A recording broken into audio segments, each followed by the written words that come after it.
الحمدللہ رب العالمین الصلاۃ والسلام علی رسولہ الکریم۔ السلام علیکم ناظرین اکرام۔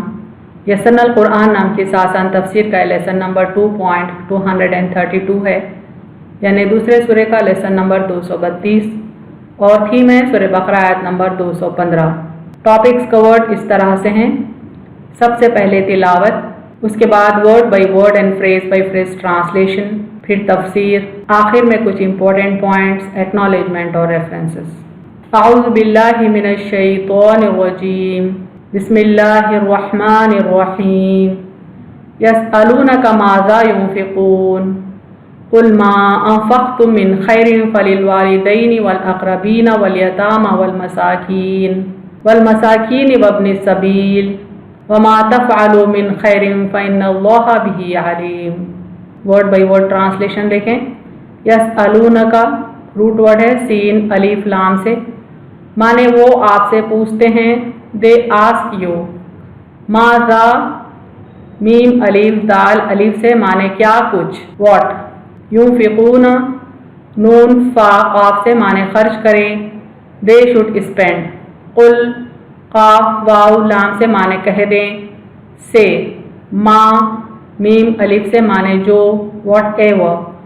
انفقتم نون فا قاف سے، مانے تم خرچ کرو، یو اسپینڈ۔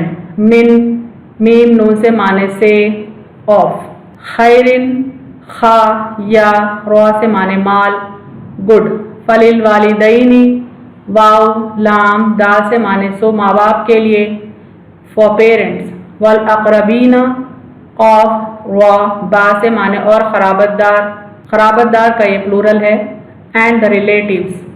والیتامى یا تا میم سے، مانے اور یتیم، یتیم کی یہ جمع ہے، اینڈ دی آرفنز۔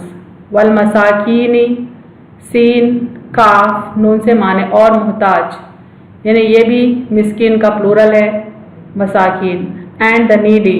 وابن السبیل، وابنی کا روٹ ورڈ با واو نون سے، سبیل کا روٹ ورڈ سین با لام سے ہے۔ وابن السبیل کے معنی اور مسافر، اینڈ دا وے فیرر۔ وما میم الف سے، معنی اور جو، اینڈ واٹ ایور۔ تفعلوا فا عین لام سے، معنی تم کرو گے، یو ڈو۔ من میم نون سے، معنی سے، آف۔ خیرن خا یا را سے، معنی کوئی نیکی، گڈ۔ فإن الف نون سے، معنی تو بے شک، سو انڈیڈ۔ اللہ الف لام ہا سے، معنی اللہ، اللہ۔ بھی با سے، معنی اسے، آف اٹ۔ علیم عین لام میم سے، معنی جاننے والا، all aware. Phrase by phrase translation Urdu میں دیکھیں۔ یسألونک ماذا ينفقون، وہ آپ سے پوچھتے ہیں کیا کچھ خرچ کریں۔ قل ما انفقتم من خیر، آپ کہہ دیں جو مال تم خرچ کرو۔ فللوالدین والاقربین والیتامى، سو ماں باپ کے لیے، قرابت داروں اور یتیموں۔ والمساکین وابن السبیل، اور محتاجوں اور مسافروں کے لیے۔ وما تفعلوا من خیر، اور تم جو نیکی کرو گے۔ فإن اللہ بہ علیم، تو بے شک اللہ اسے جاننے والا ہے۔ کمپلیٹ ٹرانسلیشن دیکھیں۔ وہ آپ سے پوچھتے ہیں کیا کچھ خرچ کریں، آپ کہہ دیں جو مال تم خرچ کرو، سو ماں باپ کے لیے، قرابت داروں اور یتیموں اور محتاجوں اور مسافروں کے لیے، اور تم جو نیکی کرو گے تو بے شک اللہ اسے جاننے والا ہے۔ Phrase by phrase translation English میں دیکھیں۔ یسألونک ماذا ينفقون، they ask you what they should spend. قل ما انفقتم من خیر، say whatever you spend of good. فللوالدین والاقربین والیتامى is for the parents, the relatives and orphans. والمساکین وابن السبیل, and the needy and of the wayfarer. وما تفعلوا من خیر, and whatever you do of good. فإن اللہ بہ علیم, so indeed Allah is aware of it. Complete translation دیکھیں۔ They ask you what they should spend. Say whatever you spend of good is for the parents, the relatives and orphans, and the needy and of the wayfarer, and whatever you do of good. So indeed Allah is aware of it. تفسیر آیت دیکھیں، 2 باتوں کے متعلق پوچھا گیا تھا، یعنی آپ صلی اللہ علیہ وسلم کو لوگ 2 سوال کیے تھے کہ کیا خرچ کریں اور کہاں خرچ کریں، چونکہ اللہ کی طرف سے مسلسل حکم آتا تھا کہ اللہ کی راہ میں اللہ کی رضا کے لیے وہ مال خرچ کریں، تو انہوں نے سوال کیا کہ کیا خرچ کریں اور کہاں خرچ کریں۔ اس آیت میں دونوں کا جواب دیا گیا ہے، یعنی کیا خرچ کرنا ہے اور کہاں خرچ کرنا ہے، دونوں جوابات اس ایک آیت میں موجود ہیں۔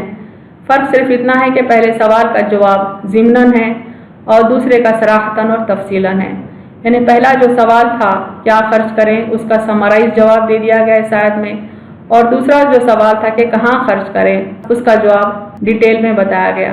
یسألونک ماذا ينفقون، وہ آپ سے سوال کرتے ہیں کیا خرچ کریں، اس کے متعلق تو فرمایا من خیر، یعنی حلال و پاک مال خرچ کرو۔ جب بندے پوچھنے لگے کہ کیا مال خرچ کریں تو اللہ نے حکم دیا کہ اچھا مال، پاک مال خرچ کریں، کیونکہ اللہ تعالیٰ کی پاک ذات حرام و ناپاک مال کو قبول نہیں کرتی۔ کیا خرچ کریں کے ساتھ سوال یہ بھی تھا کہ کہاں خرچ کریں، یعنی کس کس کا حق ایک مومن بندے کے مال پر ہوتا ہے اور کن ترجیحات میں ہوتا ہے، یعنی لوگ یہ بھی جاننا چاہتے تھے کہ مال کس پر خرچ کریں اور کیا پریورٹیز کے ساتھ خرچ کریں۔ اس سوال کا جواب اپنی اہمیت کے پیش نظر تفصیل طلب تھا، اس کی وضاحت کر دی گئی، یعنی یہ جو دوسری بات تھی، دوسرا سوال تھا، اس کا آنسر ڈیٹیلڈ دیا گیا۔ قل ما انفقتم من خیر، جو مال بھی تم خرچ کرو اسے خیر ہونا چاہیے، یعنی مال کا پاک ہونا چاہیے، اچھا ہونا چاہیے۔ اس تعبیر میں 2 اشارے ہیں، یعنی اس بات میں 2 باتیں پنہا ہیں، 2 اشارے موجود ہیں۔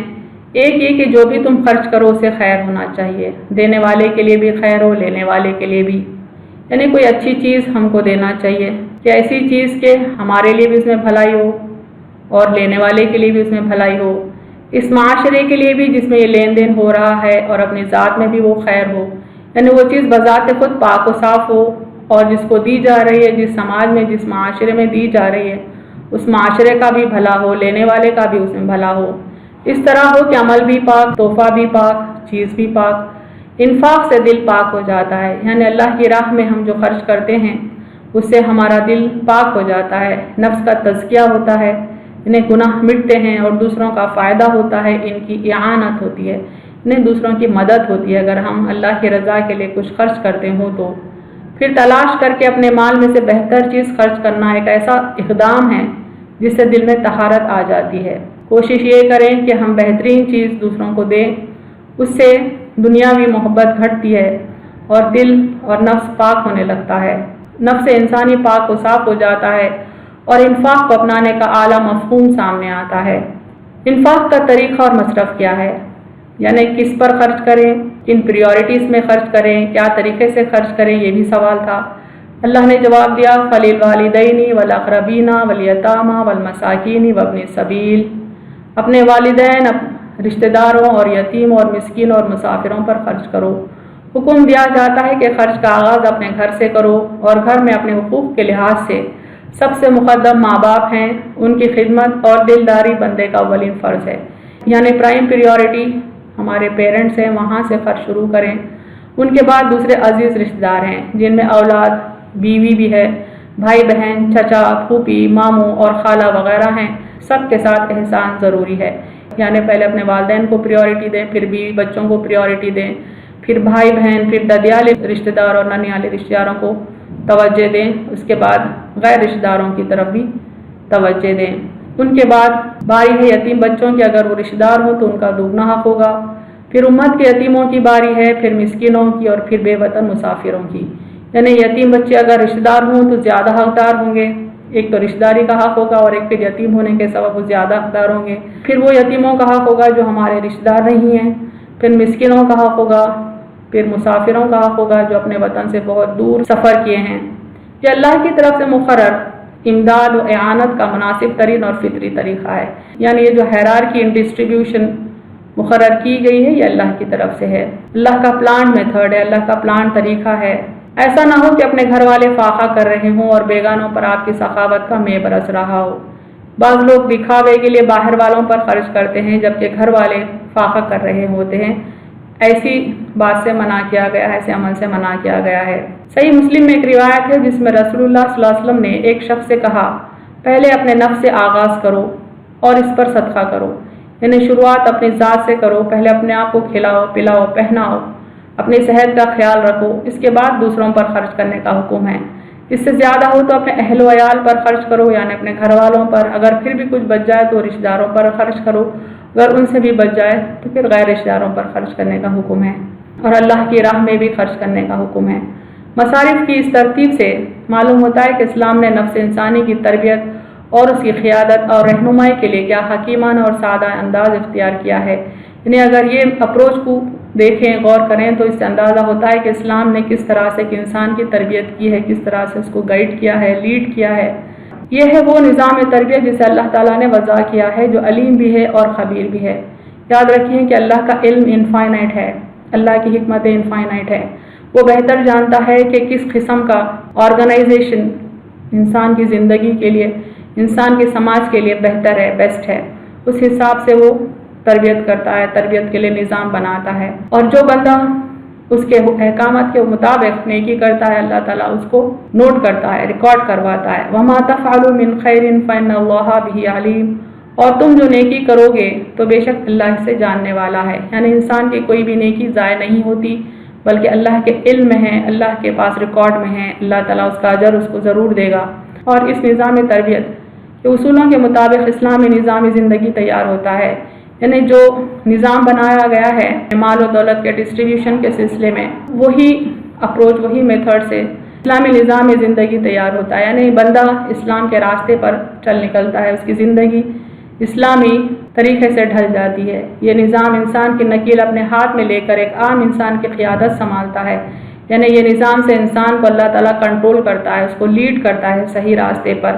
ایک حدیث دیکھیں، ام المومنین ام سلمہ رضی اللہ عنہ کہتی ہیں کہ رسول اللہ صلی اللہ علیہ وسلم نے ہمیں صدقے کا حکم دیا تو عبداللہ بن مسعود رضی اللہ عنہ کی بیوی زینب رضی اللہ عنہ نے کہا، کیا میری زکوٰۃ ادا ہو جائے گی اگر میں اپنے شوہر پر جو محتاج ہیں اور اپنے بھتیجوں پہ جو یتیم ہیں صدقہ کروں، اور میں ہر حال میں ان پر ایسے اور ایسے خرچ کرتی ہوں؟ تو آپ صلی اللہ علیہ وسلم نے فرمایا ہاں۔ راوی کہتے ہیں کہ وہ دستکاری کرتی تھی اور پیسے کماتی تھی۔ یعنی آپ صلی اللہ علیہ وسلم نے جب لوگوں کو انکریج کیا کہ اللہ کی راہ میں خرچ کریں، تو صحابیہ حضرت زینب رضی اللہ عنہا نے کہا کہ کیا میں اپنی زکوٰۃ اس طرح سے ادا کر سکتی ہوں کہ اپنا مال اپنے شوہر پہ اور اپنے بھتیجوں پر خرچ کروں، بھتیجے جو کہ یتیم ہیں اور شوہر جو کہ محتاج ہیں؟ تو آپ صلی اللہ علیہ وسلم نے اس کی اجازت دے دی۔ یعنی رشتہ داروں پر خرچ کرنے کو زیادہ اہمیت دی گئی ہے، لیکن زکوٰۃ یاد رکھیں والدین کو نہیں دے سکتے اور اولاد کو نہیں دے سکتے، یعنی اسینڈنٹس اور ڈسینڈنٹس کو نہیں دے سکتے، اور زکوٰۃ شوہر بیوی کو بھی نہیں دے سکتا کیونکہ بیوی کا خرچہ اٹھانا شوہر کی ذمہ داری ہے، لیکن بیوی شوہر کو دے سکتی ہے کیونکہ شوہر کا خرچہ اٹھانا بیوی کی ذمہ داری نہیں ہے۔ حارثہ بن وہب رضی اللہ عنہ نے بیان کیا کہ میں نے رسول اللہ صلی اللہ علیہ وسلم سے سنا، حضرت صلی اللہ علیہ وسلم نے فرمایا کہ صدقہ کرو، کیونکہ عنقریب لوگوں پر ایک ایسا زمانہ آئے گا جب ایک شخص اپنا صدقہ لے کر پھرے گا اور کوئی اسے لینے والا نہیں ملے گا۔ قیامت کی نشانیوں میں سے ایک نشانی یہ ہے کہ لوگ بہت مالدار ہوں گے، اس قدر مالدار ہوں گے کہ کوئی صدقہ لینے والا نہیں رہے گا۔ تو آپ صلی اللہ علیہ وسلم فرماتے ہیں کہ صدقہ دینے میں جلدی کی جائے، کہیں وہ قیامت کا وقت قریب نہ آ جائے۔ ابو مسعود انصاری رضی اللہ عنہ نے فرمایا کہ جب آیت صدقہ نازل ہوئی تو ہم بوجھ دھونے کا کام کیا کرتے تھے تاکہ اس طرح جو مزدوری ملے سے صدقہ کر دیا جائے۔ یعنی جب قرآن میں اللہ تعالیٰ نے صدقہ کرنے کا حکم دیا تو صحابہ کرام کو دلچسپی پیدا ہوئی کہ محنت کریں، زیادہ پیسہ کمائیں اور اللہ کی راہ میں خرچ کریں۔ اسی زمانے میں ایک شخص عبد الرحمن بن عوف آیا اور اس نے صدقے کے طور پر کافی چیزیں پیش کی، یعنی کافی صدقہ خیرات کیا۔ اس پر لوگوں نے یہ کہنا شروع کیا کہ آدمی ریاکار ہے۔ پھر ایک اور شخص ابو عقیل نامی آیا اور اس نے صرف 1 سا کا صدقہ کیا۔ اس کے بارے میں لوگوں نے یہ کہہ دیا کہ اللہ تعالیٰ کو 1 سا صدقے کی کیا حاجت ہے، اس پر یہ آیت نازل ہوئی۔ یعنی سچویشن یہی تھی کہ جو زیادہ مال صدقہ دے رہا ہے لوگ اس پر ریاکاری کی تہمت لگاتے تھے، اور جو کم مال دے رہا ہے یعنی جو زیادہ دے نہیں سکتا تو لوگ اس پر بھی طنز کرتے تھے۔ تو ایسے سچویشن میں اللہ تعالیٰ نے سورہ توبہ آیت نمبر 79 نازل کی۔ دیکھیں اس کا ترجمہ، وہ لوگ جو ان مسلمانوں پر تان کرتے ہیں جو دل کھول کر خیرات کرتے ہیں، اور جو لوگ اپنی محنت کے سوا طاقت نہیں رکھتے پھر ان پر ٹھٹا کرتے ہیں، اللہ ان سے ٹھٹا کرتا ہے اور ان کے لیے دردناک عذاب ہے۔ یعنی صدقہ خیرات کرنے والے چاہے کچھ بھی خیرات کریں، ان کا مذاق اڑانے کی اجازت نہیں۔ اگر ان کا مذاق اڑائیں گے تو اللہ کی طرف سے مذاق اڑانے والوں کے لیے دردناک عذاب مقرر ہوگا۔ ابو ہریرہ رضی اللہ عنہ کہتے ہیں کہ رسول اللہ صلی اللہ علیہ وسلم نے فرمایا صدقہ و خیرات کسی مالدار یا ہٹے کٹے صحت مند آدمی کے لیے حلال نہیں ہے، یعنی صدقہ خیرات صرف ضرورت مند آدمی کو دیں، جو صحت مند ہے، کما کے اپنا خرچہ اپنے گھر والوں کا خرچہ بھی اٹھا سکتا ہے، اس کو صدقہ خیرات نہ دیں۔ آپ صلی اللہ علیہ وسلم فرماتے ہیں کہ اگر صدقہ خیرات رشتہ دار کو دیں تو دو نیکیاں ہو جائیں گی، ایک تو صدقہ کرنے کا اجر ہو جائے گا اور پھر رشتہ داری قائم رکھنے کا بھی اجر ملے گا۔ آپ صلی اللہ علیہ وسلم سے ایک شخص نے پوچھا کہ کون سی چیریٹی بہتر ہے، کس قسم کی خیرات بہتر ہے، تو آپ صلی اللہ علیہ وسلم نے فرمایا کہ جب تم صحت مند ہو اور دل میں یہ خیال آئے کہ شاید مستقبل میں طویل زندگی حاصل ہونے والی ہے، جس کے سبب دل کنجوسی کی طرف مائل ہو اور پھر خیرات کرنے سے غربت کے لپٹ جانے کا خوف پیدا ہو، تو ایسی حالت میں صدقہ کیا کرو۔ آپ صلی اللہ علیہ وسلم نے فرمایا کہ جو خیرات تم نے دی ہے اسے واپس نہ لو، اور آپ صلی اللہ علیہ وسلم اکثر خطبات میں صدقہ خیرات کرنے کی نصیحت کیا کرتے تھے۔ اہم نکات دیکھیں اس تفسیر کے۔ مومن بندے آپ صلی اللہ علیہ وسلم سے زندگی گزارنے کے سلسلے میں سوالات کیا کرتے تھے تاکہ جو حرام قرار دیا جائے اسے رک جائیں اور حلال کو اپنائیں۔ اسی سلسلے میں آپ سے سوال کیا گیا کہ کیا خرچ کریں اور کس پر کریں۔ اللہ تعالیٰ فرماتے ہیں کہ جو اچھی چیز ہو یعنی جو پاک ہو اسے خرچ کیا جانا چاہیے۔ خرچ کرنے کی ابتدا گھر سے ہونی چاہیے، بالخصوص والدین سے، یعنی خرچ کرنے کی شروعات گھر سے ہونی چاہیے، خاص طور پہ والدین سے، پھر بیوی بچے، اس کے بعد بھائی بہن، ددیالی اور ننیالی رشتہ دار وغیرہ، پھر یتیم بچے، مساکین یعنی حاجت مند اور مسافر۔ تم جو بھی نیکی کرو گے اللہ کو اس کا علم ہے، یعنی اگر ہم چھوٹی موٹی بھی نیکی کرتے ہیں، چھوٹی سی خیرات بھی کرتے ہیں، تب بھی اللہ کو اس کا علم ہے۔ وَمَا تَفْعَلُوا مِنْ خَيْرٍ فَإِنَّ اللَّهَ بِهِ عَلِيمٌ۔